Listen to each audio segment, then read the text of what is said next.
Un impegno che le due società avevano preso di chiudere la stagione con un amichevole proprio per sancire la grande fratellanza tra i due presidenti, quindi siamo stati contenti di finire così questa stagione. Da domani siamo finalmente in vacanza. C'è un commento sul campionato. Tu sei stato a vedere il Cagliari di Lanciano e mi ricordo le sue parole sul fatto che magari la marcia fosse un po' rallentata nelle ultime giornate. Adesso non solo avete acquistato la promozione, ma avete anche vinto una finale, quindi doppia soddisfazione. Sì, è normale che l'obiettivo primario era quello di ritornare in Serie A.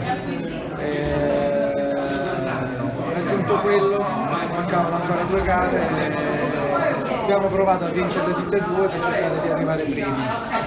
Ce l'abbiamo fatta e quindi abbiamo coronato quello che era magari anche l'obiettivo di inizio stagione. Da lunedì inizieremo a gettare le basi per il futuro. Quindi non c'è stato un socio così. Ho letto che no, noi ci vediamo tutti i giorni, quindi...